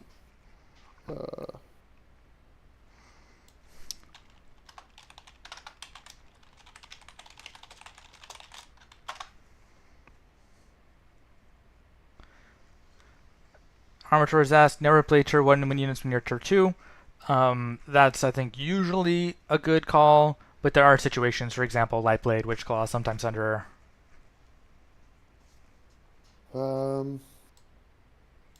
Yeah, it wasn't. It was like it was tough. Yeah. Okay. Okay. Yeah, I had better units. Yeah, for example, you played the Master Archers, I think, to try and kill his Spirit Hunters. Yeah, that was bad. What you could have done is made your own Spirit Hunters. You could have got one shot or and then run away. yeah, yeah. Or even Razor Shard would be better. I feel like. I mean, you don't want to make Razor Shard dazed, but yeah. Yeah. Spirit Hunter, like if you wanted a day's unit to spawn there to snipe out of Spirit Hunters, Master Archers is not a bad choice because it's a small counter and it'll do damage to each individual squad. Whereas, for example, trying to kill Spirit Hunters with Storm Stinger is annoying because you have to fire 6 shots to kill each individual squad unit.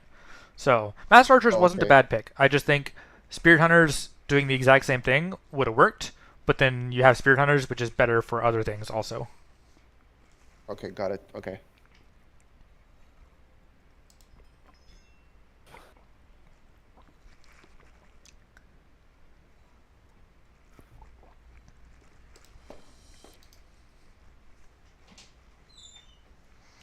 All right, starting on Lajesh. Frost versus Fire. Just to give you context, Ultralord I think is a pure fire player, but maybe he's playing something else because you're a little newer.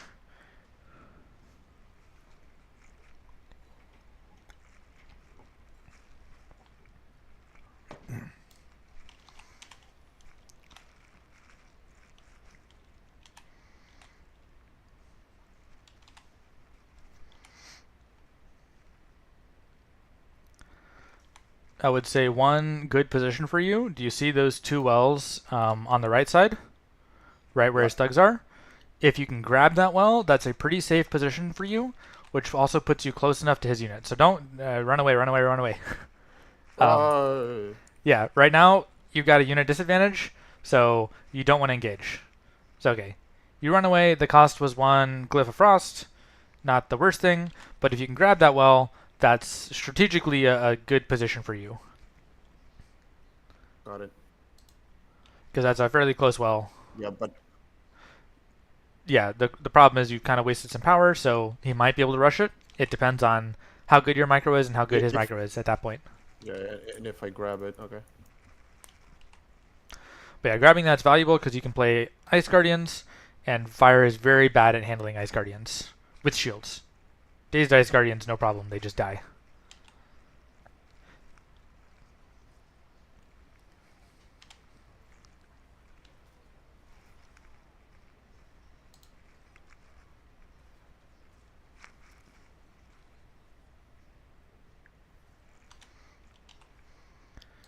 You could have Frostbit that Scavenger to stop him from running away, but overall you're doing okay. Yeah, just try not to overextend.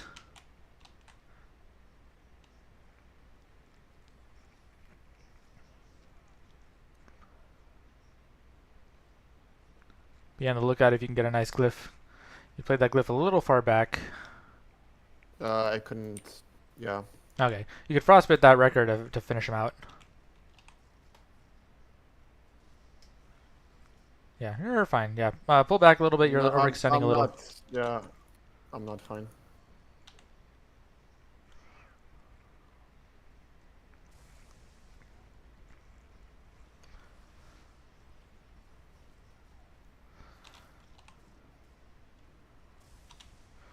There's Sunder.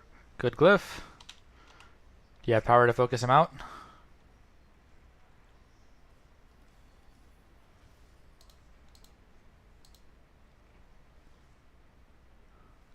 Yeah, I think this is done.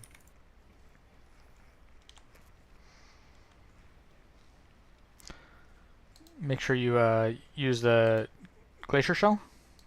Or are you out of power? Yeah, no.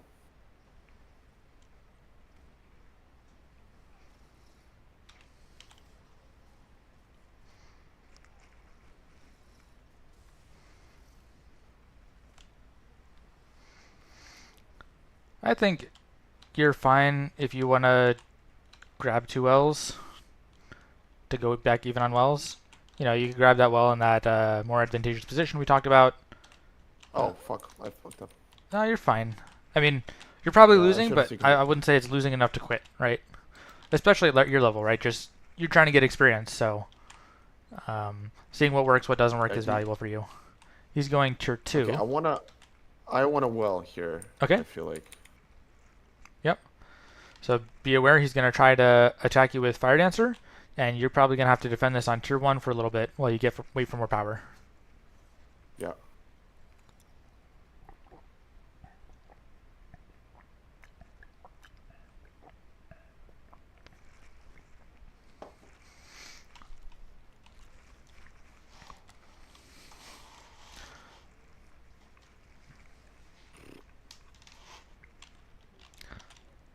Yeah, so you gotta There's no way. Okay. make some Ice Guardians, and you gotta deal with that. Oh my god.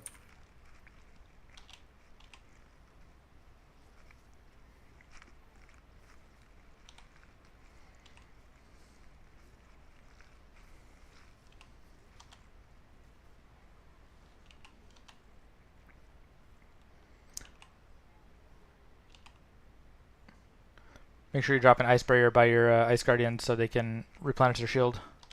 And try not to die to the wildfire. Yeah. Okay. Now it's probably GG. Yeah, it is probably GG.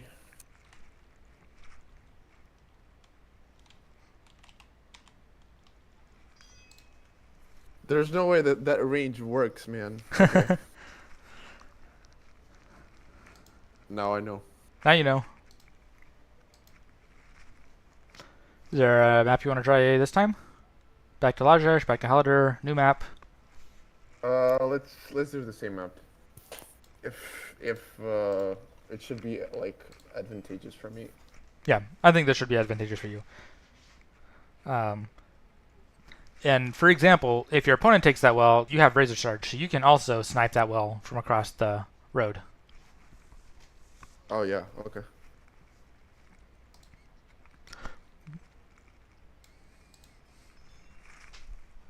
Yeah, this guy took purple Spirit Hunters for for Ice Guardians That is true.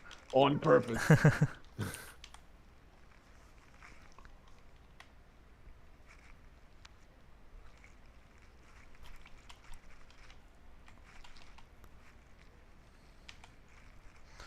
Oh, Chinsoan's not Guy. Well, thank you for informing us. She? Girl? Please tell me your preferred pronouns. Oh, I'm sorry.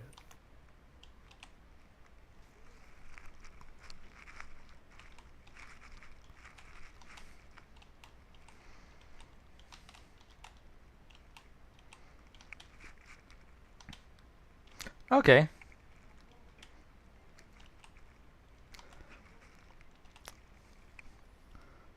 Well, Shinsoan, do you get free stuff? I remember when my wife Ew. started playing, when she told people she was a girl, they would say, I don't believe you, but have free boosters. Okay. Okay, going for an instant tier 2. That's fine. Cool. And Shinson goes for tier 2 also. Now you would try to like to play this map in such a way that Shinson doesn't have power, the ability to grab a tier 3 spot, right? So you want to try and push them, threaten them in such a way that Actually, on the left side. yeah, they could go for tier 3 on the top left or top or bottom right. And I don't mean that they'd go for tier 3 right now. I mean that they'd try to take a well so that 10 minutes from now, tier 3 is an option. You would like to play in such a threatening way that they can't grab that position at any point in the game. Which means you got to play at your power limit the whole time.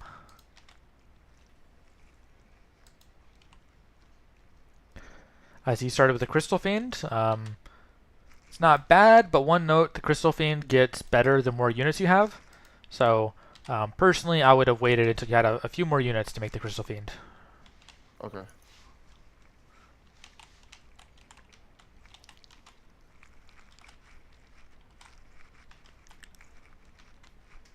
Yeah, he's just gonna okay. So if you think he's walking away to go grab a well, then I think it might be time to attack him and make him pay for that well. Oh. Right? You gotta play in such a way. Okay, she builds a well. You can actually shoot over the wall, but you can also just you got a little bit of tempo, so just run around. So Chinsoan spent 150 on the wall and well, so you've got a lot of tempo. I think you should make your main army of a trading unit attack the base here and send a couple burrowers on the bottom to use that tempo advantage. So you can make a split attack.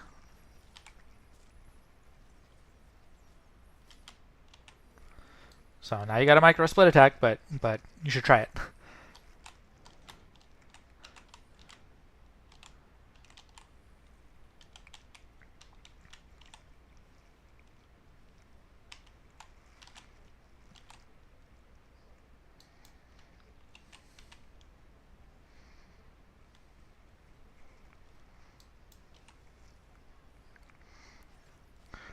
Remember to make sure your spirit hunters are getting one shot on a unit, and then trading units.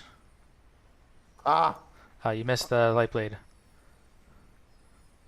No, I missed like all of them. That's fine. You're almost getting the well at the bottom because she's quite low on power. And you got it. No, almost. You got it. So there you go. Advantage is yours. So if you think your army is in danger, you can pull out. You've accomplished what you wanted to accomplish. Alright, you've got a power advantage and you've denied tier 3. So now I would try and build another big army. Shouldn't I push right now? Yeah, push, yeah. But, you know, regroup, heal up a little bit before you push. I would send your burrowers, for example, around the right side so that all your units aren't clustered together and they don't get all linked. Yeah, and your trading units, your small guys, those should come to the center to attack the Stormsingers. There you go. Very good. One squad of Spirit Hunters by the Burrowers would probably be good. That way he can't hurricane everything. Or she can't hurricane everything.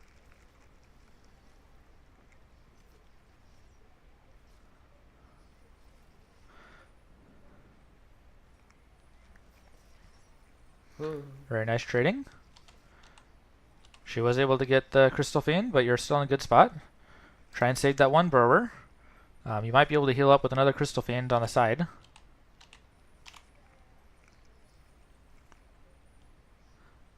You're doing good. Nice micro. Nice trade.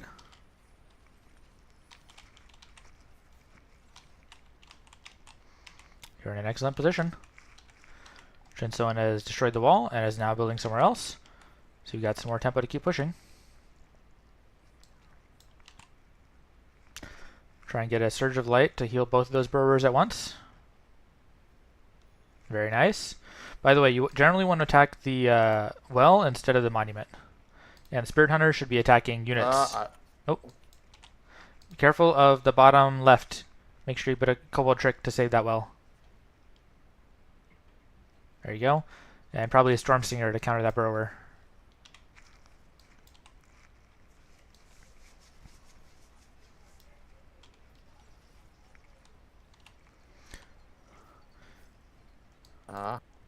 Okay, very nice. And you've kicked another well. You're in a very, very nice position. You're up 2 wells. Make sure your Spirit Hunter is constantly trading targets. By the way, I saw you oink the Spirit Hunter by themselves. You could also hurricane them if you're just going for a single target CC. But yeah, your position's good. So I would just wait a little bit for some of your Void Power to come back. And then you can go in with another attack. You might want to repair your well on the bottom, by the way. Okay.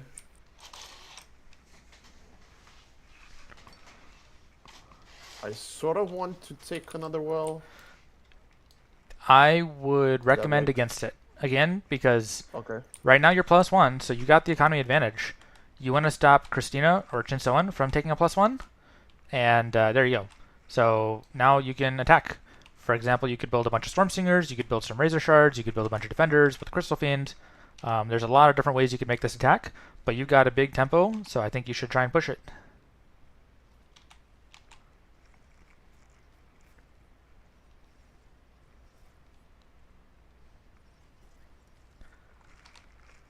Nice pick there.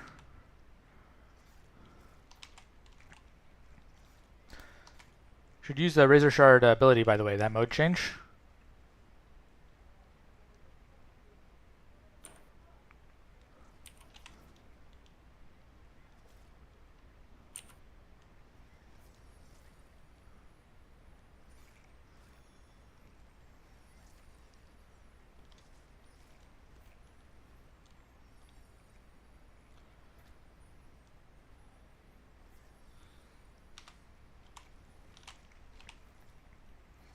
How much power do you have?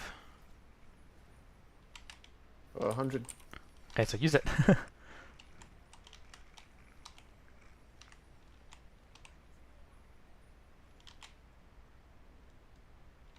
Yeah, if you can get some defenders parked in front of the base, that'll be very difficult for Chinsoen to remove. Make sure to keep your Razor Shard kind of far back because they have a long range attack. Yeah, I got taunted. Yeah. It's fine, but park those defenders with the ability on. Then they can't be hurricaned.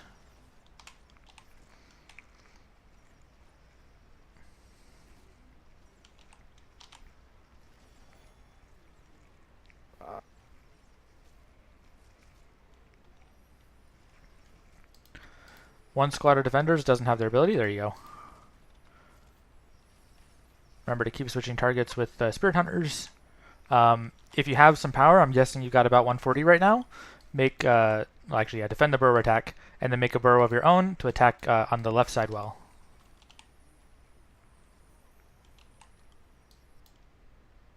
Yep. And possibly a second burrower or a Stormsinger. And there you go. You got this locked down.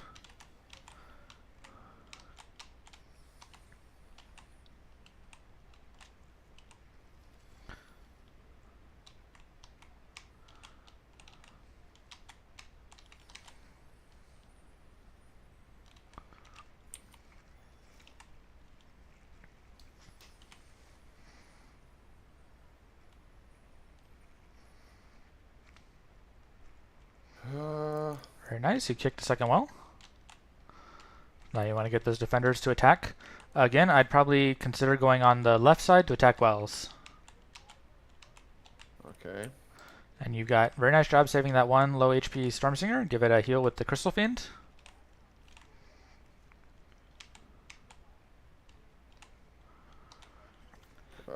Now you do have a lot of bound power, so be careful not to put them in a position where they're outside of the fight.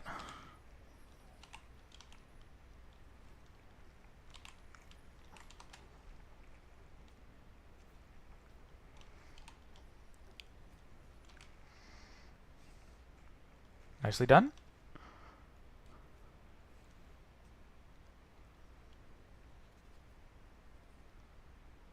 Nicely done.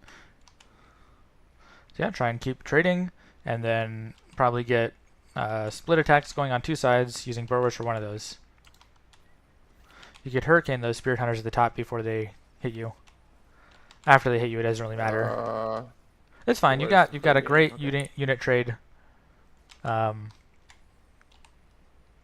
So just keep pressing the attack. He's got a burrower. She's got a burrower on the right side. So counter that with a Stormsinger, and keep the smoke ball of death going. I'm going through this. Wait. Sure. Yeah. Defend your base at the bottom, by the way. You got a Stormsinger.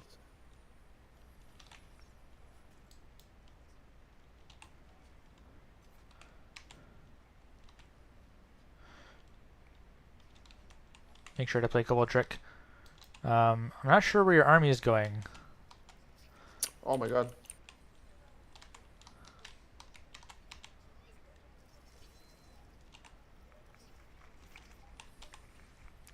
Yeah, I think at this point you just want to push through the wall because you've got a big snowball of death.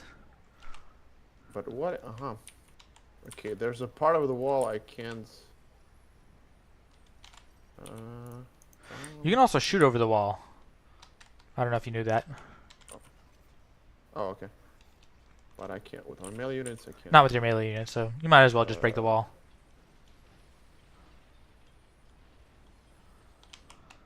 Okay. You've got your units in the bottom center. Go ahead and send those to attack on the right side.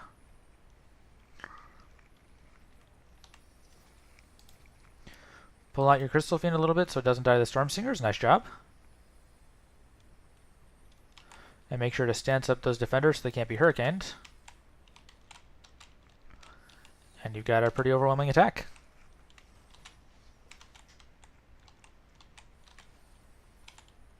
I'm gonna call. Yeah.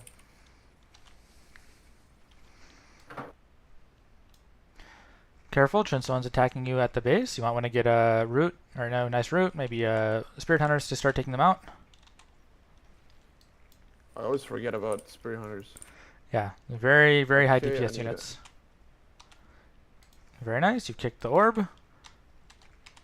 As long as you can defend this counterattack, you're golden. Your units that killed the orb on the right, top right, are not moving.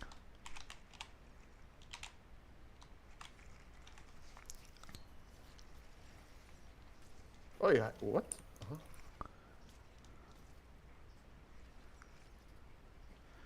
Make sure to kobold trick. Ah, okay, I wasted.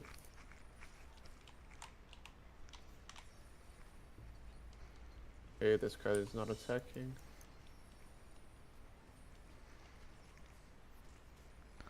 Very nicely done.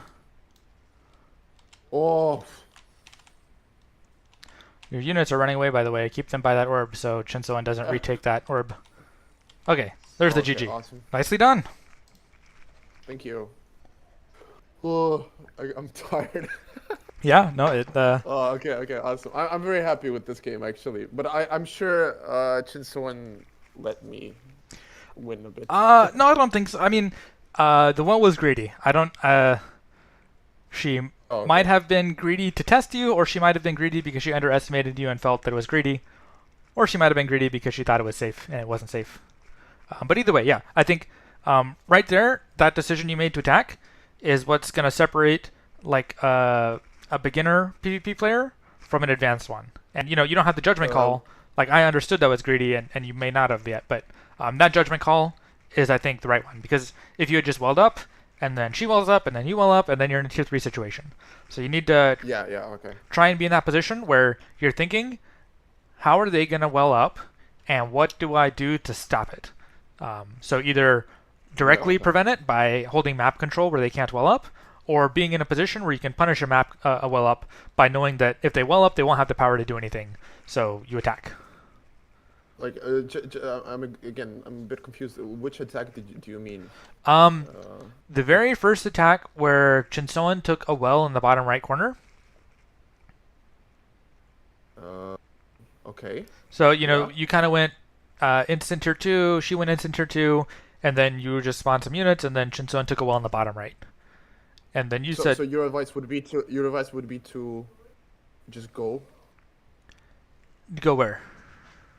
I'm sorry, attack.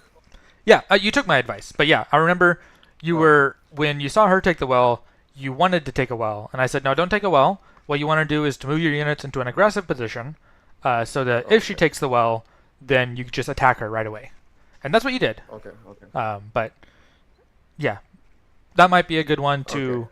rewatch, because that was a tempo play, right? That I understood if she takes the well, she won't have power to defend. So you make a split attack, and she won't have power to defend both bases, and one of them will fall. Okay, awesome, awesome. Well, do you want to do replay analysis right now?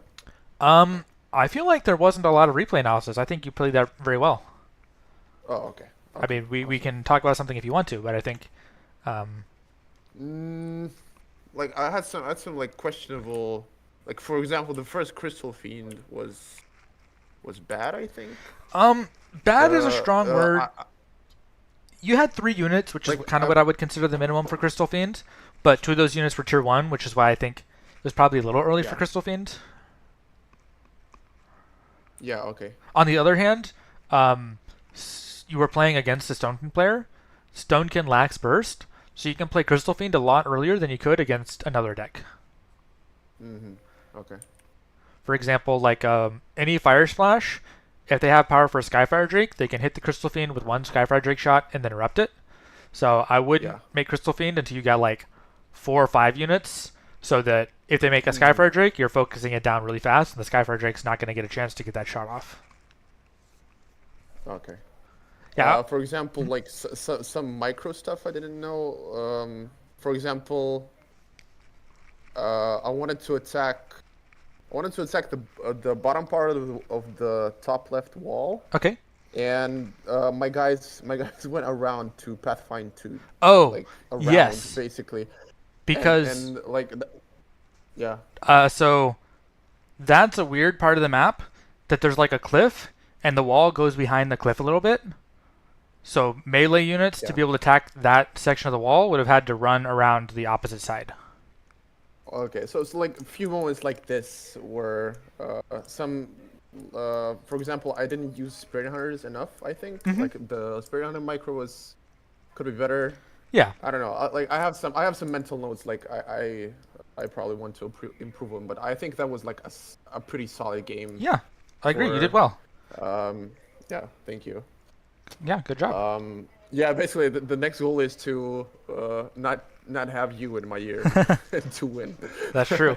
But, You yeah. want to do one more? Maybe against. You haven't tried Hawkeye yet. You haven't tried Magistrix yet.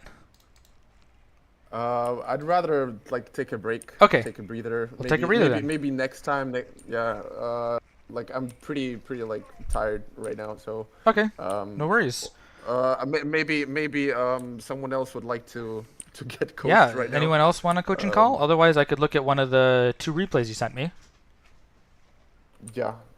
Basically. Yeah. Awesome.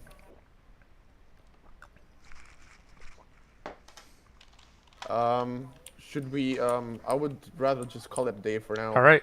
It's pretty late where I'm at, so. All right. Well. Thank you for everything. Yeah, of course. For the advices for. I'm yeah. always happy to help. I always want more PvP players, and I hope one day you're kicking my butt, and I'll be proud of you. I say, hey, I taught that guy. He's doing good, and then we'll have more competition. Yeah. Yeah. Awesome. Okay. Okay. Thank you, and I'll see you next time. See you next time. Or hear you next time. Okay. Thank you. Bye bye. See you. All right, so we'll do one game on Hawkeye and Magistrix. Which map do you guys want to play on? Wild Ninja asked, am I good in PvP? Am I, in my opinion, is the strongest PvP deck if you are the best player. It is a very hard deck to learn. All right, we'll go random. Roll 5, we got 4. So we got 1, 2, 3, 4. Semi. So yeah, answer. Ami is very good in PvP. I would probably not recommend starting Ami to learn because it's very, very high skill ceiling. If you're coming from like StarCraft and you've got a really high APM and you're really good and you like want to do this, then sure. But yeah, almost everything that happens in an Ami game will come down to PvP to micro.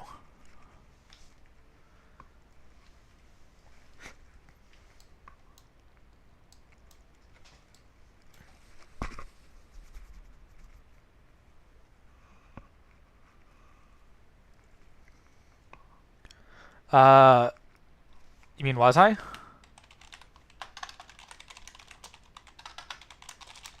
Yeah, Wazhai is weird for a couple reasons. One, you start with 3 wells instead of 2 wells, which kind of throws a lot of the tier 1 balance off.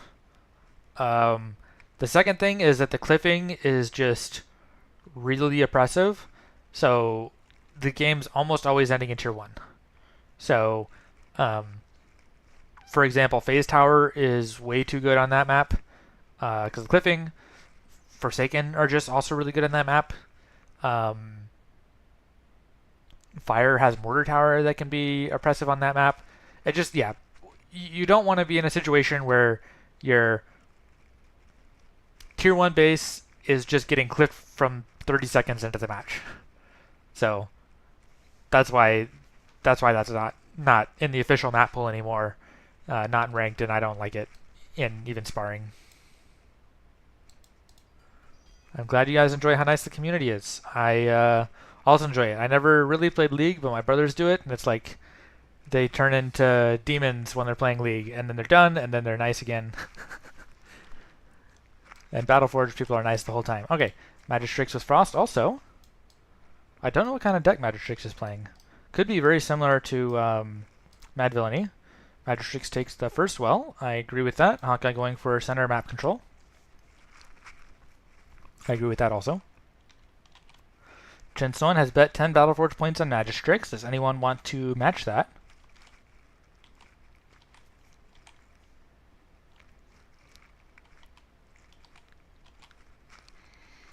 Magistrix could go for the +1, which would probably work at this level. Now let's see how good Hawkeye is micro is, because this is in principle rushable, but in practice very difficult.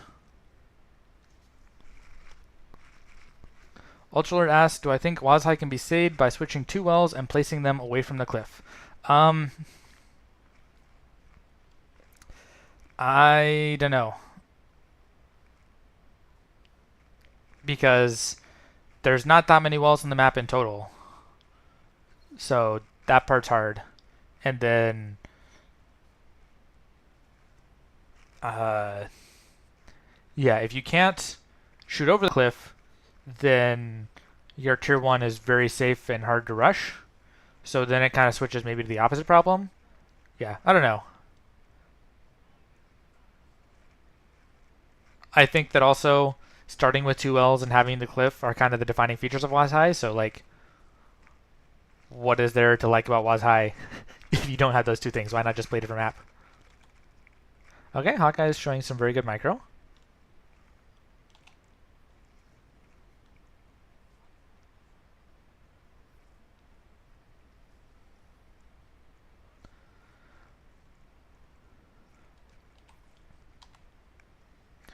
Very nicely done.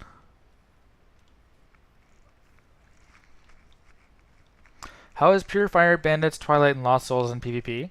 All good. Yeah, every one of those is strong. Oh, Pure Frost, not Pure Fire. I mean, all the decks are good. There's only the only deck I would not. Yeah, I don't know. I even like Fire Frost. I was gonna say with the deck I don't recommend. I think Fire Frost has strong matchups into some of the meta decks, but also really weak matchups into some of the meta decks. Is why I wouldn't wholeheartedly recommend it. Okay. Hawkeye again with good meta. Good use of tempo with the Sunderers. And I think Understrix is calling GG. Yep, that is 1 well down. There's the second well down. Very nicely done, Hawkeye. That is a very tough position to micro in. So Magistrix, you learned. Hawkeye is too good to do that against.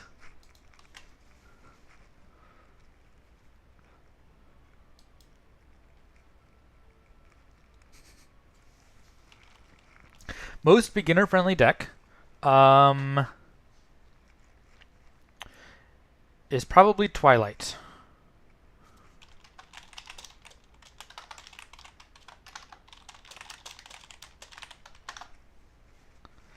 Yeah. Lost Souls is very good. Twilight also gives you a lot of good basics.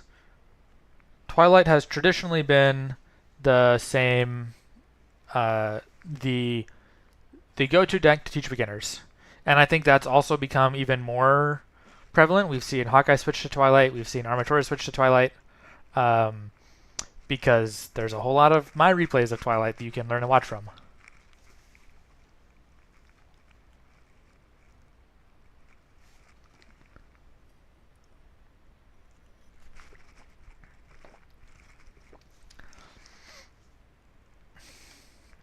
If you can figure out the Frost Tier 1, because it's tricky, but if you can figure that out, a lot of people struggle against it, so you can definitely get like a matchup advantage that way. I'll just roll for map since they're not picking. That puts us on Elyon.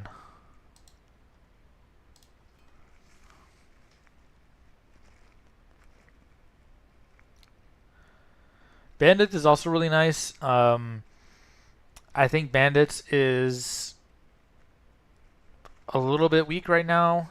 Hard to say. Bandits probably has an advantage against Fire Nature right now, which is kind of a meta deck because we've seen a lot of people picking it up. Pure Frost also has an advantage against Fire Nature. Pure Frost, I think, is... Yeah, I don't know. I'm not that good at Pure Frost.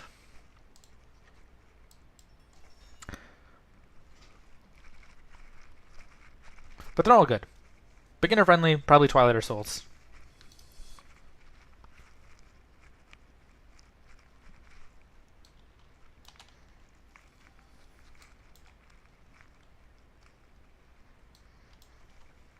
Okay, Magistrix with Master Archers, and Shinsoan with the Swift Claw.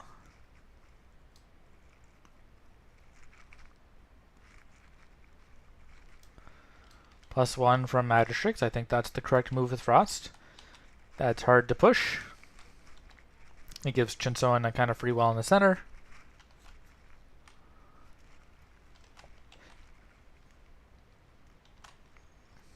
And Magistrix probably is going to play some footsies and then maybe take a well here or go tier 2 there.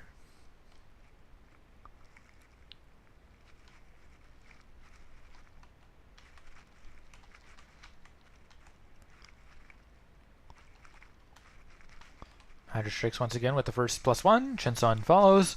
So both players seem to be comfortable going with a high power level. Wild Ninja picks Pure Frost. What am I learning for the tier 1? I don't know, man. Tier 1 Frost is hard. It's weird. Get good at Focus Fire, get good at Home Soils, get good at Frostbites, get good at dropping Glyphs of Frost, and go for close wall positions to make Ice Guardians effective. Both players again, Shinsoan and Magistrix playing very high. They both gentlemen's going for high wells. Frost Guardians can walk across the whole map, but they lose their shield. I mean, they can just reapply the shield, so it's not that big of a deal. But yeah. If they walked from here to here, I guess they'd lose half of their shield. Would be my guess. So if they walked from here to here, they'll probably have almost all their shield gone by the time they got to the center fight. We have a Pure Frost from Magistrix. So yeah, Wild Ninja, you could, unless you are Magistrix, you can learn from Magistrix. Here you go. You got a nice training buddy you can practice with. And if you want to practice the Frost Tier 1, you could also practice with Mad Villainy. Do buildings and construction count to avoid depletion? I don't know.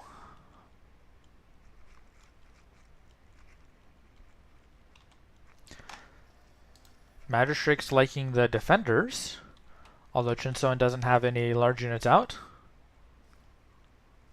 Possibly no large units at all.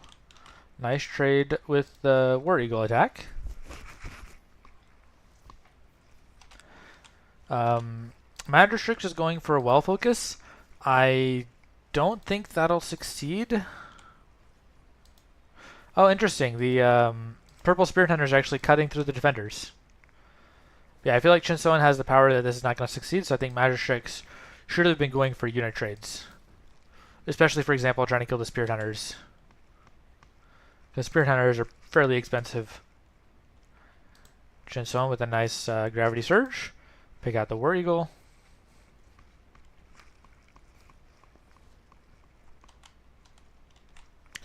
And Shinsoan with a nice tempo lead from trading well.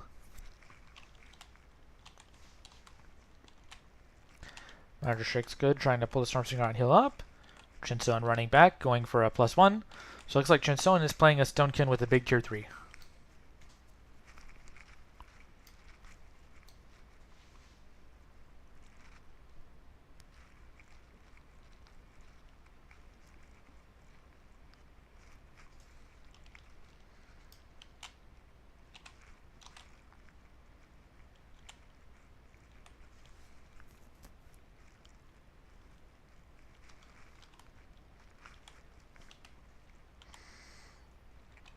Magistrix with defenders. I think Spirit Hunters of their own for Magistrix is probably the best trading tool here. But yeah, they're going tier 3 themselves. Okay. Actually, Magistrix doesn't have Spirit Hunters. Magistrix is Pure Frost. Forgot about that. And now Shinsoan is trying to use the tempo leverage to punish the pretty greedy tier 3. I think going tier 3 5 minutes into the game is too early. And Shinsoan probably has the tempo to push this. We'll see how good their micro is, but I think Shinsoan's micro has been pretty on point so far. Making good trades with the Spirit Hunters.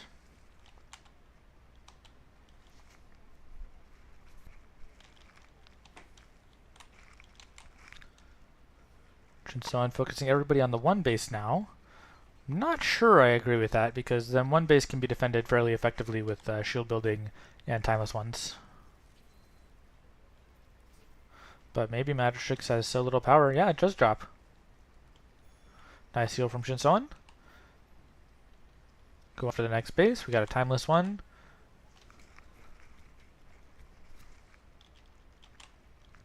And these brewers get out. Shinsoan could continue the attack by going to different spots. And yeah, I think main thing for Magistrix, just the tier 3 was too early. And trying to escape a bad tier 2 position by going tier 3. This is the result, which Shinsoan has executed beautifully. Will heal come in time? Yeah? Oh, not quite. And Shinsoan goes tier 3 on their own. Which is fair. They got the well kick, so they can go tier 3. Strictly at an advantage.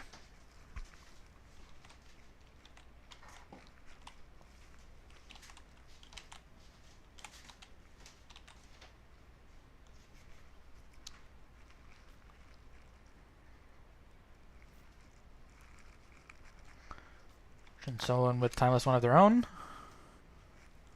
Technically, Magistrix one lesson. When you see the timeless one start to spawn, you could play your timeless one ability even when there's no unit there, but by the time the ability goes out, the unit will be available to be frozen.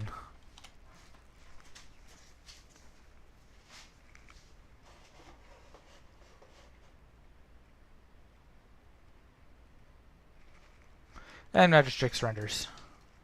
GG's. I think we're going to end the stream there. I hope everybody enjoyed it. I hope you guys learned a lot. And we can do a replay stream on a separate stream. And again, if you guys want more coaching sessions or you want me to analyze replays, always happy to do those. Just send them to me on Discord at Arius_H4. Thank you all for watching. Don't forget to subscribe. And we'll see you in the next one.